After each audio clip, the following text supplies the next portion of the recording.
As I said, full coverage of the rate rise coming up from all angles, but first. On the weekend, I joined the Prime Minister in Western Sydney as the government announced commitments towards online safety and youth mental health, including $23 million for e-safety school programs to teach kids how to stay safe online, requirements of big tech to install enhanced parental controls, and over $5 million to Barter, an incredible youth-led mental health and suicide prevention organisation. Now, this is an issue I'm incredibly passionate about and have lobbied the government on for years.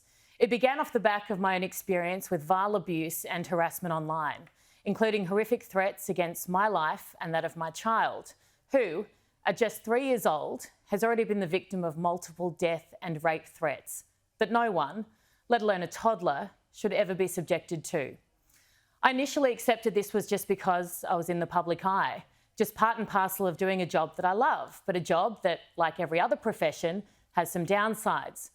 But then I decided I'd had enough. You pick your fights in this world, and I'd picked mine.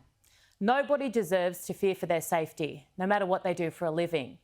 And it was only after I started talking publicly about the issue and calling for change that I realised how widespread it is. This is not a celebrity problem. This is a human problem. And more than anyone else, these atrocities online impact young people. A Year 3 teacher wrote to me and said the first couple of hours every day in class is spent, not on maths or English, but on dealing with the fallout of online bullying the night before. Year 3. This issue is real.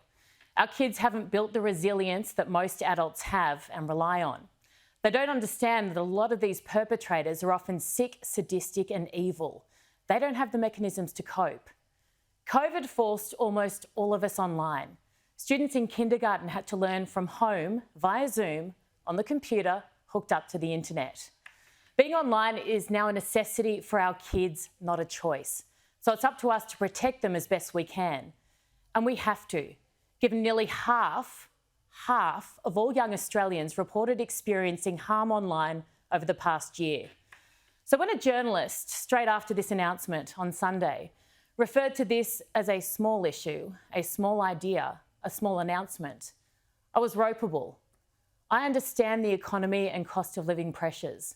I understand national security. It's all my dad, Senator Jim Molan, and I talk about. I understand health and education. And just because they all matter immensely doesn't mean this doesn't too. In our new digital age, our kids are exposed to more than ever before. They don't get a break from it. It is relentless. And one thing we know is that big tech companies and social media platforms do not care. So we need to force them to act. This country introduced new legislation last year, world-first laws that will save Australian lives. That's not an exaggeration. But it's an ever-evolving space and we cannot afford to take our eye off the ball. Our kids' welfare, mental health and lives depend on it. Now, I look forward to Labor's policy announcement in this space. We invited them on tonight, but no response.